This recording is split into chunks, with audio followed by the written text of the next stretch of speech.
My name is Daniel Rourke. I'm 48 years old. For the past 15 years, I was a quiet husband, a reliable man who paid the bills on time, remembered anniversaries, and helped my wife's family every time they asked. Even when it stretched me thin, I was a financial advisor by profession, but at heart I believed in relationships over numbers. I met my wife, Lila, in college. She was warm, sharp, and carried a sadness I never questioned too deeply. When she brought me home to meet her mother and younger brother, I felt their coldness before a word was said, but I convinced myself I was imagining it. We lived in her family's house, a large colonial-style home her father left behind when he died. Her mother insisted we stay there, rent-free. I offered to buy it, to put both our names on it, but Lila always told me not to push. She was trying to keep the peace, and I trusted her. I maintained the house like it was mine. Every crack, leak and rusted pipe I repaired. Every month I quietly put aside money into an account in both our names, a safety net for us, or so I thought. Lila passed away suddenly, an aneurysm in the middle of the night. One minute she was laughing in bed next to me, and the next I was dialing 911 with shaking hands and a hollow chest. I moved like a ghost for weeks after. The house turned quiet in a way that made every floorboard groan louder. Her absence clung to the walls, and the echo of her voice in old voicemails was the only thing that reminded me I hadn't imagined our life together. Grief swallowed me whole, and while I expected sympathy from her family, what I got was something else entirely. A month after the funeral, her mother invited me to dinner. I hadn't been eating well. I took it as a gesture of healing. We sat at the same table where Lila and I used to eat holiday meals, birthdays, Sunday breakfasts. Her brother, Dean, poured wine for himself and his mother, but didn't offer me any. I didn't think much of it until the silence stretched uncomfortably, and then, like breaking a spell, her mother placed her fork down and looked at me with a kind of calculated softness that didn't match her words. "Now that your wife has died, Mourn, pack your bags and never come back." She said it like she was commenting on the weather. Dean just smiled and nodded beside her. I looked at both of them. Her mother with her practiced politeness masking years of bitterness. Dean with that smug smirk, like he'd finally won something. Then she added, "The house was never really yours anyway." That part stung, not because it was a surprise, but because it confirmed every quiet suspicion I'd buried under Lila's reassurances. I didn't argue. I didn't raise my voice. I simply set my napkin on the plate, stood, and walked out the front door without looking back. The next morning I showered, shaved, and wore my best suit. I went to the bank, not the one we used for everyday transactions, but the one where I had quietly managed the family trust and financial investments since before Lila and I got married. My name wasn't just on that account, it was on several things they had long forgotten existed. I wasn't going to knock on their door again. I wasn't going to fight. I was going to disappear, with everything they didn't know they'd already lost. I didn't sleep that night, not from anger, but from a kind of clarity I hadn't felt in years. Grief can fog your mind, but betrayal clears it in one cruel sweep. I sat on the edge of the guest bed I'd moved into after they asked me to leave, staring at the carpet as the hours dragged. I thought about Lila, about the gentle way she'd laugh when I tried to cook, about the time we drove out to Maine on a whim just to see the ocean in winter. And I wondered, did she know how they truly felt about me? Had she been protecting me from it all those years, or did she quietly agree with them in ways I never noticed? That question burrowed deep. I wanted to believe in the woman I married, but the more I thought, the more I remembered little things. The way her mother would always refer to the house as hers, even in front of me. The way Dean would snicker at my job, calling it safe and small. and how Lila never quite defended me, only deflected. Back then, I chalked it up to family dynamics. Now I saw the pattern. I wasn't one of them. I never had been. I was convenient, reliable, a placeholder. I thought about the trust I'd managed for them. Years ago, Lila's father had created a family trust before he passed. Lila didn't want to deal with the finances, and neither did her mother. So I stepped in and eventually became the manager of those funds, quietly, professionally, with full authorization. They never asked how it worked. They just assumed the money was there. That was their first mistake. Their second mistake was underestimating the man they thought was too soft to fight back. But I wasn't planning a fight. I was planning a withdrawal from their lives, from their legacy, from the silence I'd sat in for too long. Revenge wasn't my motive. Closure was peace, earned through precision and calm resolve. There's a particular kind of dignity in walking away without explanation, in not giving someone the argument they expect. I packed my things with methodical care, just the essentials, nothing flashy. I left behind a letter addressed to her mother, nothing dramatic, just a few lines thanking her for dinner, and saying I'd taken steps to finalize my departure from their lives, legally and financially. No accusations, no threats, just fact.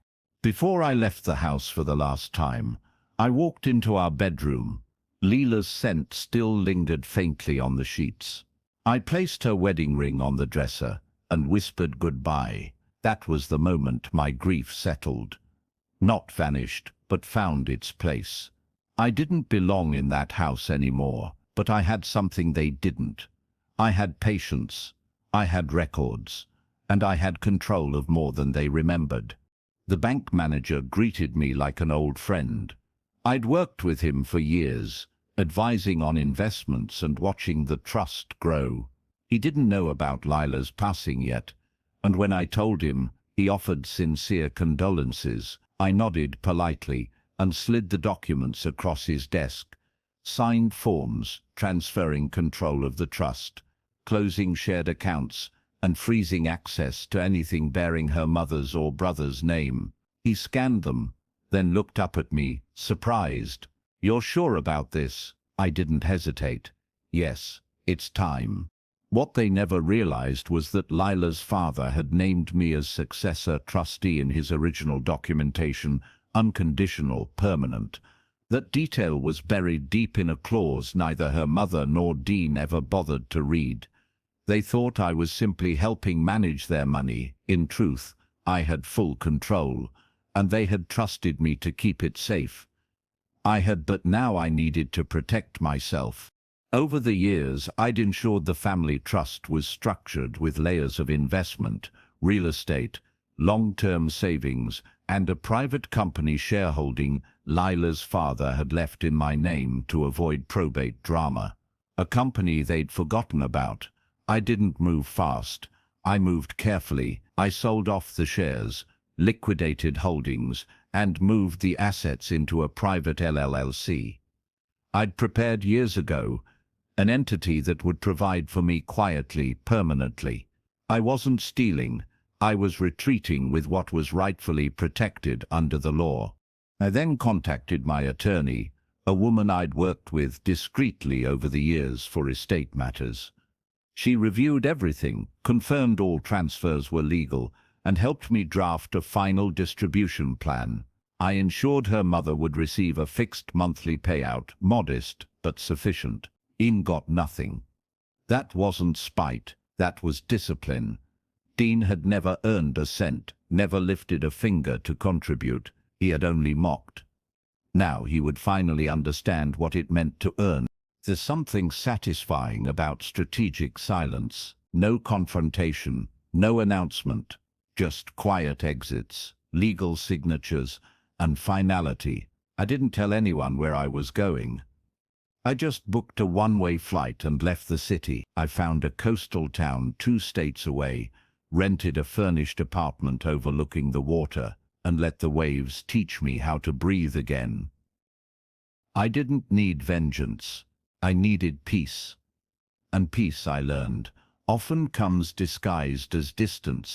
For the first time in years, I had no obligations, no in-laws, no duties, just space to think.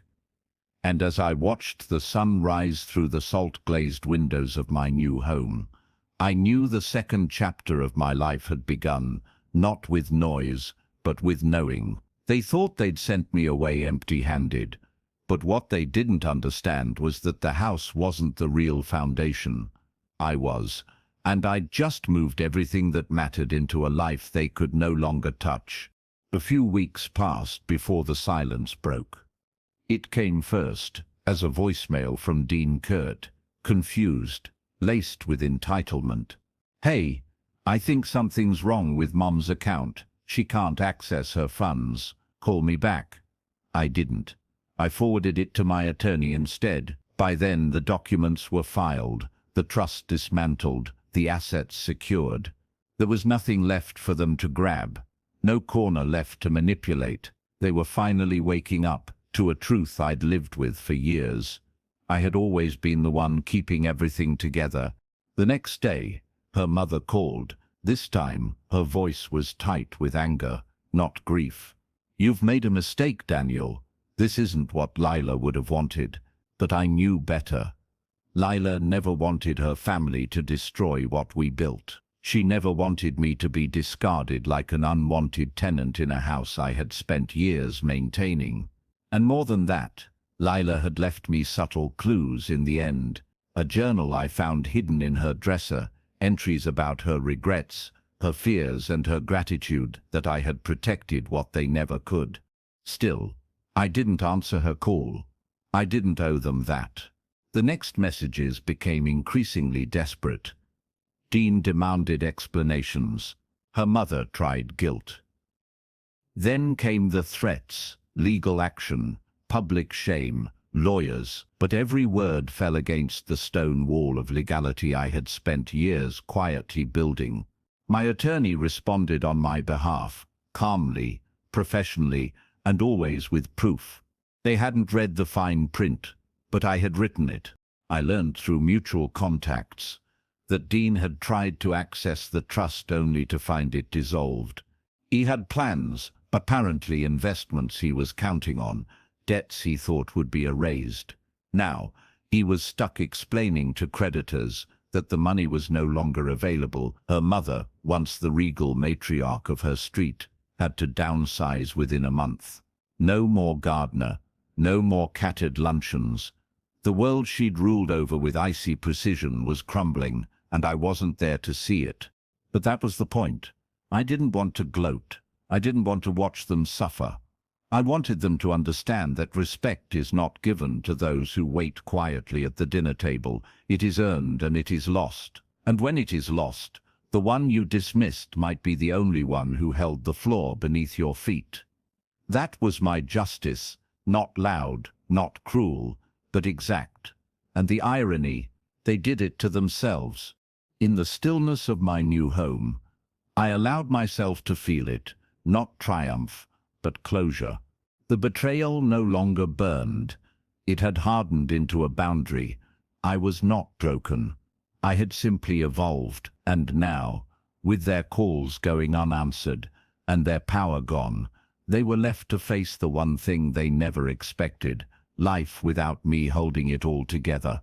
The final unraveling didn't come in a dramatic courtroom or a public scandal.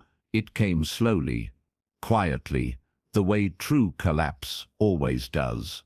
Dean tried to contest the trust dissolution, but every signature, every clause, every timestamp traced back to legal authorization. He wasn't just out of luck, he was exposed. The court saw a man who had relied on inheritance without understanding it, who mocked the hands that fed him, and who never thought to lift a finger until the well dried up. Her mother, proud and brittle, began reaching out through intermediaries. Friends of friends, a cousin I hadn't spoken to in years.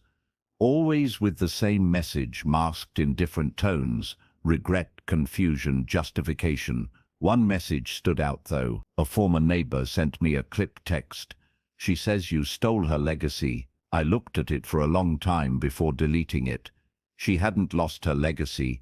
She had thrown it at my feet and told me to walk away with nothing. So I did.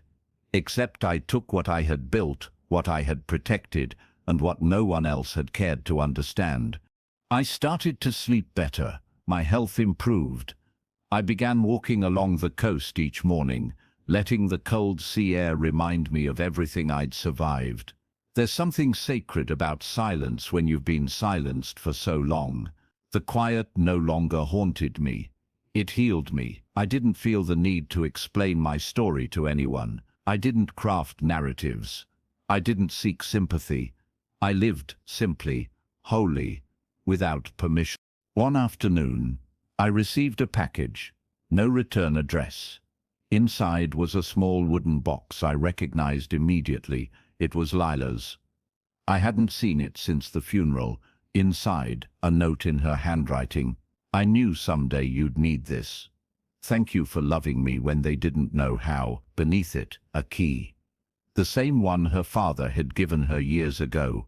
I had always thought it was symbolic. But now I understood it had been a test of trust. She had seen the storm coming and left me a final thread of grace. That was the closure I didn't know I needed.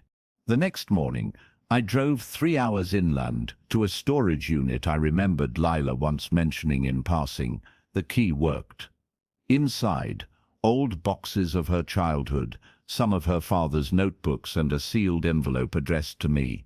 I sat on the cold cement floor and read her final words. In them, she spoke of her guilt, of her mother's control, of Dean's resentment. She had tried to shield me from their disdain, but in the end, she feared it would swallow us both. Her last line read, "If they ever try to erase you, remember you were the one who built everything worth remembering." That was the day I stopped mourning what I had lost and began honoring what I had preserved. Not a house, not a name, but a legacy defined by integrity, not inheritance. I didn't respond to her family again, not even when her mother filed a public complaint, only to be dismissed by the courts. They wanted noise. I gave them silence, and in that silence they were left to hear the truth echoing back at them. Without me, there was nothing left to take. It's a strange thing to become invisible by choice, to step off the stage while everyone else still expects you to play your role. But that's exactly what I did. I disappeared, not out of shame, but by design. I moved again, this time to a small house, tucked into the hills, just beyond a sleepy town where no one knew my name and no one cared who I used to be. I planted a garden, took up woodworking, and lived like a man who had been given a second lifetime. The irony, I still had more than enough to live comfortably. The investments I had quietly managed continued to grow. The LLC functioned exactly as it was built to, quiet, legal, protected. I had no desire to flaunt wealth. What I wanted was independence, ownership, not just of things but of my time, my energy, my peace. I cooked for myself, read again, rediscovered the quiet joy of existing without having to explain myself to anyone. And for the first time in decades, I began to heal. Lila stayed with me in memory, but I didn't let the past own me anymore. Her voice came to me in peaceful moments, reminders of the love that had been real, even if surrounded by rot. I held on to that truth. I forgave her, not for dying, but for not standing up to them while she had the chance. I knew now how tightly fear could wrap around a soul, and I chose to be free of it. As months passed, the calls and messages dwindled. Dean's number stopped showing up on the voicemail screen. Her mother's letters turned into silent absence. Word must have spread. My attorney said they'd given up all claims. The house they had forced me out of had been sold after defaulting on tax payments they didn't understand how to manage. I didn't laugh when I heard that. I just stared at the ocean, letting the waves carry the last of my resentment away. One day, a woman I met at the local bookstore asked me what I did. I paused for a moment longer than most would. Then I smiled. "I used to fix broken systems," I said. She asked if I still did. I shook my head. "Now, I just grow things." And it was true. Tomatoes, herbs, friendships, and slowly, trust in life again. Not everything needed to be protected with armor. Some things, I learned, were allowed to simply exist. My story isn't a revenge tale. Not really. It's a story about reclamation. About how silence can be louder than shouting, and how you can lose everything people thought defined you, your home, your wife, your place, and still come out holding more than they'll ever understand. I never wanted to hurt anyone. I just wanted to stop being the one who was always hurt. And I did. Not by fighting, but by walking away with my hands clean and my heart finally whole. I never expected to cross paths with anyone from that old life again. But life has a strange way of looping back, not to trap you, but to test how much you've truly healed. One afternoon, I was volunteering at a local food drive. A woman came in with her elderly mother, quiet and hesitant. I didn't recognize her at first, but something in her posture was familiar. As I handed her a bag of goods, she looked up and froze. It was Dean's ex-wife, Rachel. We'd barely exchanged words when we were both in the same circle. But now, she looked at me with a strange mix of relief and embarrassment.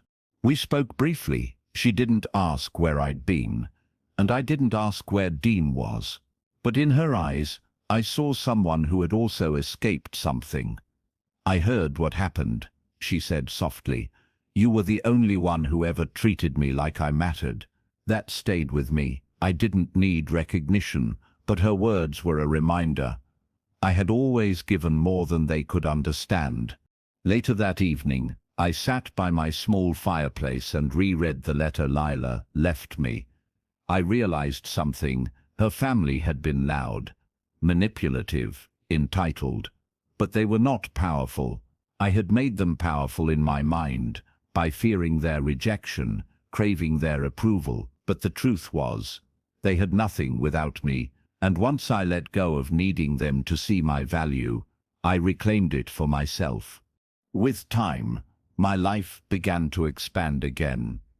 I taught financial literacy classes at the community center, quietly, anonymously.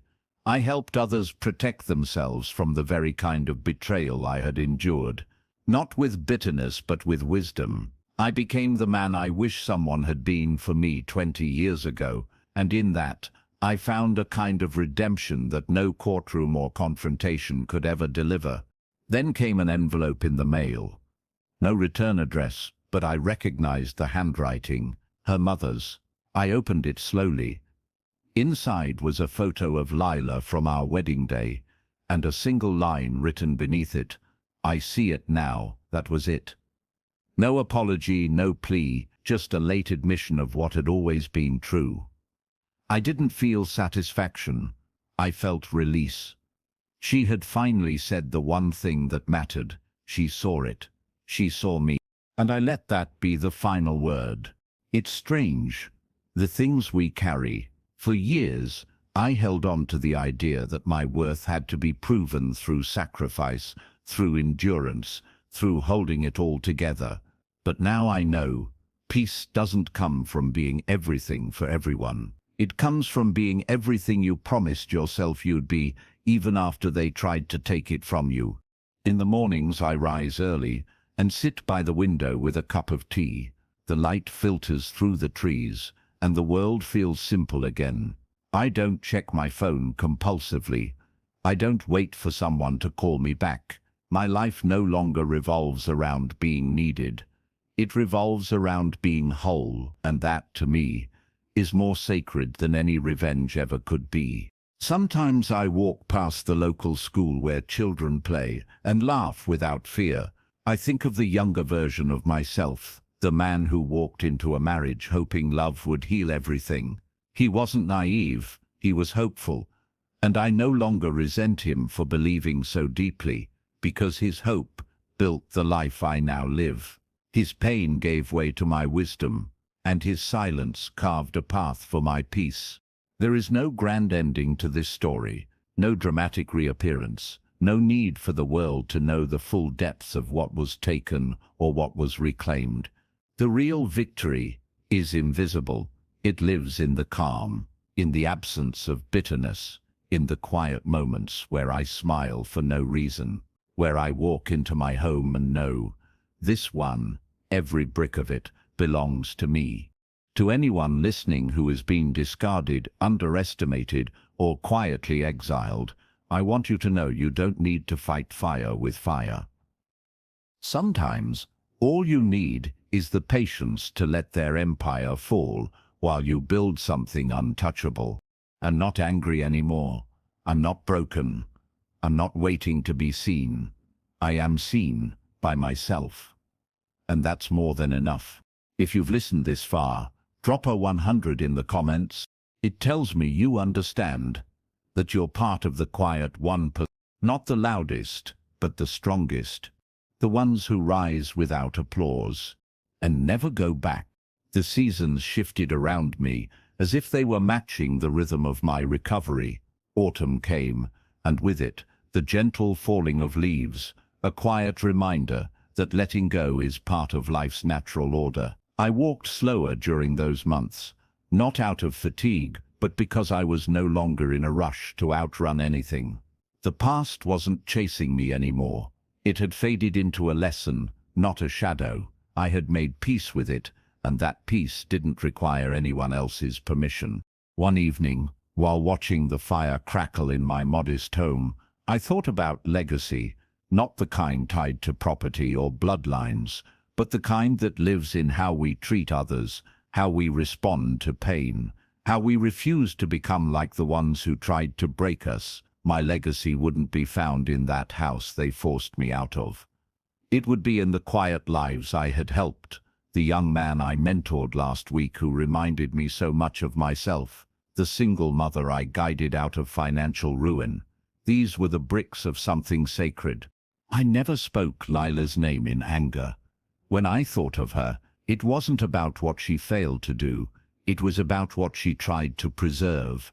I believe, in her own way, she loved me deeply, and maybe she couldn't fight them because they were her roots, and she was afraid that if she pulled too hard, she'd lose her foundation.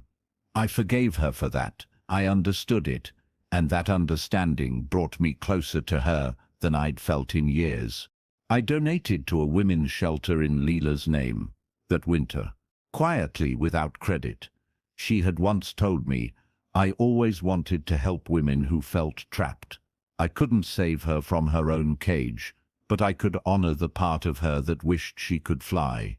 That act, that silent offering, it was the closure I hadn't realized I still needed, a way to bless her memory without carrying her family's poison with me. One Sunday, I returned to the coastal town where my healing began. I walked the same path I had taken the day after I left their dinner table, the path that marked the first day I chose myself. I stood at the overlook watching the tide move in and out, and realized I had built a life not in reaction to their cruelty, but in response to my own capacity to heal. This wasn't about getting the last word. I didn't need it. I had the last quiet, and that silence was full. Years from now, they may tell their version of the story, that I vanished, that I betrayed them, that I took what wasn't mine. Let them. Stories like theirs are built on illusion, crafted for sympathy, sharpened by denial. But the truth doesn't need to shout, it just is. And those who know how to listen can hear it even through the noise of accusation. I never needed to destroy them. Life did that all on its own. Their downfall wasn't orchestrated by me. It was born from their own entitlement. Their inability to see that the man fixing their pipes, managing their accounts, showing up quietly at every crisis, was the pillar. When they kicked me out, they kicked out the foundation. I simply stepped aside and let gravity do the rest.